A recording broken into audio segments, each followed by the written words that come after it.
Assalamualaikum warahmatullahi wabarakatuh. Selamat pagi. Shalom, Om Swastiastu, Namo Buddhaya, salam kebajikan. Yang terhormat Dr. Smilawati Windari SHMH selaku dosen pengampu mata kuliah tindak pidana korupsi. Perkenalkan, saya Khairisma. Perkenalkan, nama saya Sijana Safitri. Pada video kali ini kita akan mempresentasikan kasus mil korupsi Hambalang untuk memenuhi tugas kuliah tindak pidana korupsi. Kasus korupsi proyek Hambalang, pembangunan pusat pendidikan pelatihan dan sekolah olahraga nasional di Hambalang, Sentul, Bogor, Jawa Barat menuai kontroversi. Proyek bernilai 1,2 triliun ini berawal saat Direktorat Jenderal Olahraga Departemen Pendidikan Nasional hendak membangun pusat pendidikan pelatihan olahraga pelajar tingkat nasional atau National Training Camp Sports Center. Mulanya, proyek ini adalah inisiasi Direktorat Jenderal Olahraga Pendidikan Departemen Nasional pada 2003 sampai dengan 2004. Yang saat itu butuh pusat pendidikan dan pelatihan olahraga dalam rangka persiapan pembinaan atlet nasional bertaraf internasional. Kemudian pada tahun 2004, dibentuklah tim verifikasi yang bertugas mencari lahan yang representatif untuk menggolkan rencana tersebut. Dan hasil dari tim verifikasi tadi dijadikan bahan Rapim Ditjen Olahraga Depdiknas untuk memilih lokasi yang dianggap paling cocok bagi pembangunan pusat olahraga tersebut. Muncul 5 lokasi, yakni Karawang, Cariu, Bogor, Cibinong, Cikarang, dan Bukit Hambalang. Pembangunan proyek Hambalang ini mendapat izin Bupati Bogor tanggal 19 Juli 2004 tentang penetapan lokasi untuk pembangunan gedung plon di Hambalang seluas kurang lebih 30 hektar atas nama Ditjen Olahraga Departemen Pendidikan Nasional. Proyek plon ini kemudian dialihkan kepada Kementerian Negara Pemuda dan Olahraga. Tahun 2007 diusulkan perubahan nama dari Pusat Pendidikan dan Pelatihan Olahraga Pelajar Nasional dengan pemrakarsa Departemen Pendidikan Nasional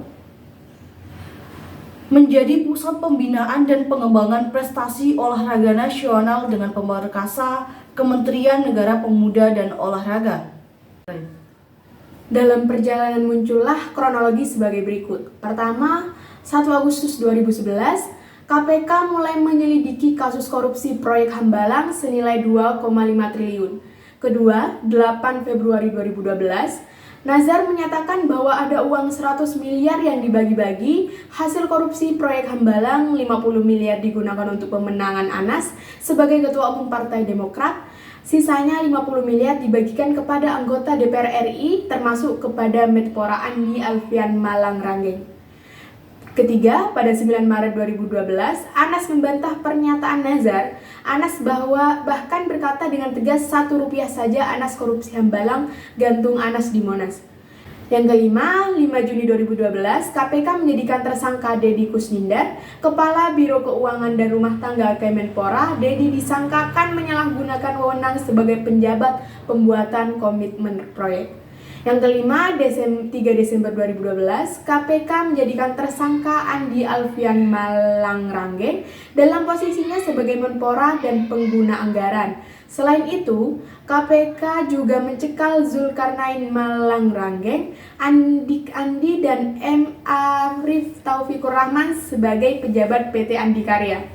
Yang terakhir, 22 Februari 2013, KPK menjadikan tersangka Anas Urbaningrum. Anas diduga menerima gratifikasi berupa barang dan uang terkait dengan perannya dalam proyek Hambalang. Ide pembangunan pusat pendidikan pelatihan dan sekolah olahraga nasional di daerah Hambalang, Bogor, Jawa Barat tercetus sejak zaman Menteri Pemuda dan Olahraga dijabat oleh Adiaksa. Namun pembangunan urung terrealisasi karena persoalan sertifikat tanah. Saat Menpora dijabat Andi Alfian Malangreng, proyek Hambalang terrealisasi. Tender pun dilakukan dan dimenangkan oleh PT Adikarya dan PT Wijaya Karya. Anas Urbaningrum diduga mengatur pemenang itu bersama Muhammad Nazaruddin, Angelina Sogda, dan Mahfud Suroso. Masalah sertifikasi juga berhasil diselesaikan. Pemenang 2 perusahaan BUMN itu ternyata tidak gratis.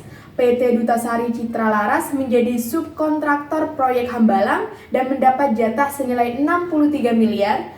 Perusahaan yang dipimpin Mahfud itu dikomisaris oleh Athiyah Laila, istri Anas. Selain itu, PT Adikarya juga menggelontorkan dana terima kasih sebanyak 100 miliar.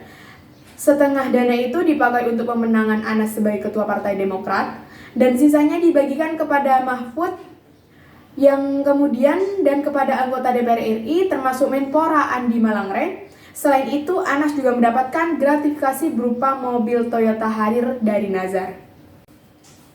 Nah, adapun faktor penyebabnya, yakni yang pertama, kehendak untuk memperkaya diri sendiri. Beberapa individu yang terlibat dalam proyek Hambalang diduga memiliki niat untuk memperoleh keuntungan pribadi dengan cara korupsi, seperti menerima suap atau memperbesar anggaran proyek untuk keuntungan pribadi. Yang kedua, kurangnya transparansi. Proses pengadaan proyek dan pengelolaan anggaran yang kurang transparan membuatnya rentan terhadap praktik korupsi. Yang ketiga, kelemahan sistem pengawasan. Terdapat kelemahan dalam sistem pengawasan dan penegakan hukum yang memungkinkan praktik korupsi berlangsung tanpa terdeteksi. Hal ini juga dapat melibatkan pejabat yang seharusnya mengawasi proyek tersebut. Yang keempat, yakni kekuasaan dan koneksitas. Terdapat koneksi politik atau kekuasaan tertentu yang memungkinkan praktik korupsi berkembang. Hal ini melibatkan orang-orang yang memiliki pengaruh politik yang kuat. Dan faktor penyebab yang terakhir yakni tekanan waktu dan anggaran. Tekanan untuk menyelesaikan proyek dalam waktu tertentu atau dengan anggaran yang terbatas dapat menggoda terlibat dalam korupsi untuk memenuhi target tersebut. Sekian presentasi dari kami mengenai proyek Hambalang ini.